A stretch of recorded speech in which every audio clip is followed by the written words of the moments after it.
Let's just dive right into this explainer, shall we?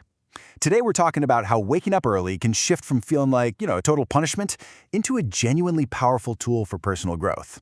We're going to break down the exact step-by-step mechanics of reclaiming your mornings through a concept called the alchemy of 5 a.m.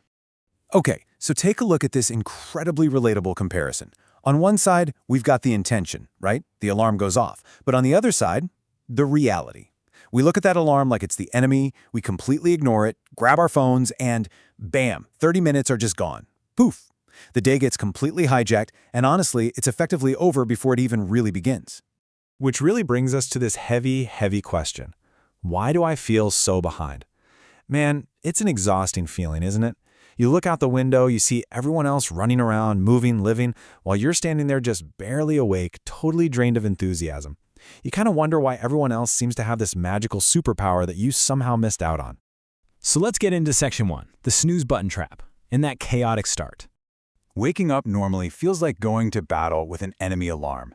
You drag yourself to the bathroom, just completely spent, feeling like you literally haven't slept a wink, and then you look at that heavy to-do list. Let's be honest, just looking at the thing makes you want to crawl right back under the covers. It is a wildly chaotic state to start your day in. Moving right along to section 2, the first hour rule. This is where we see a complete shift. What's really fascinating here is that our source didn't have some massive, dramatic life event that sparked this change. It actually started super simply, just picking up a book on a random afternoon and stumbling across this massive, paradigm-shifting idea. The way you spend your first hour decides the kind of person you become.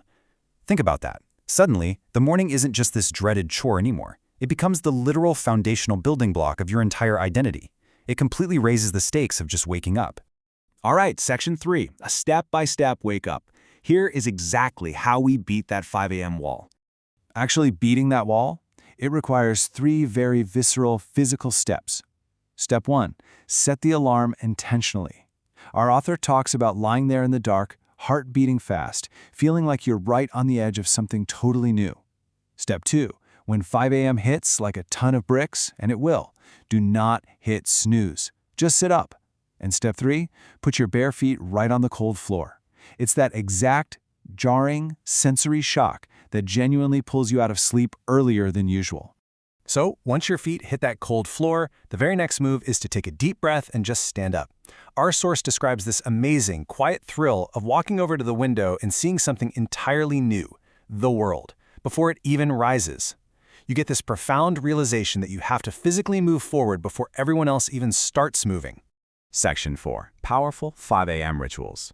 Because it's all about what you actually do once you're awake. So, you're up. How do you actually use this extra time? Well, the very first ritual is 5 minutes of absolute silence. You sit down, no phone, no noise. The author had this incredible realization doing this.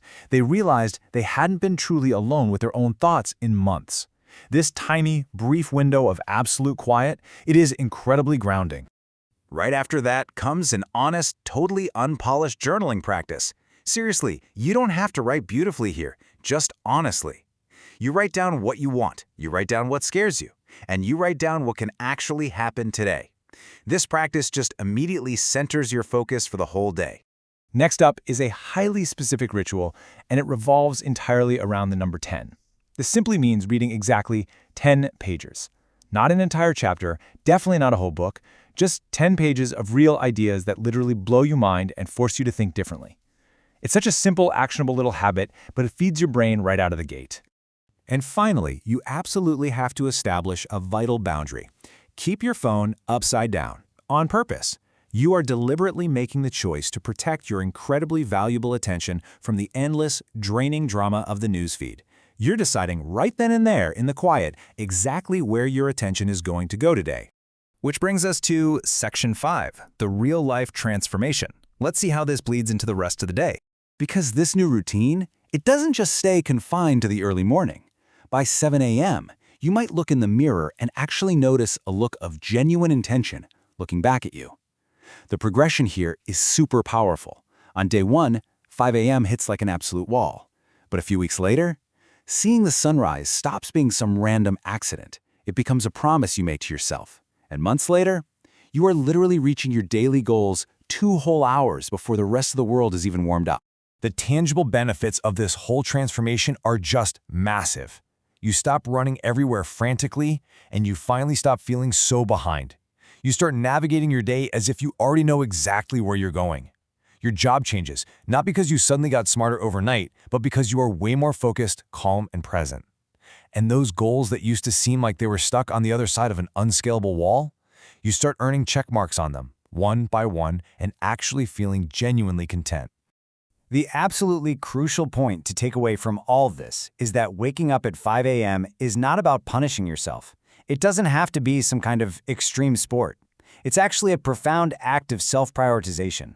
It is choosing yourself before the whole world wakes up and starts asking you for things. I really want to share this powerful closing thought straight from our source.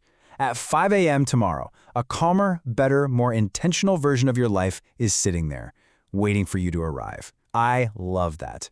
You aren't too young, you haven't waited too long, and you definitely aren't too far behind. All you need is one morning, just one real decision to change your entire direction.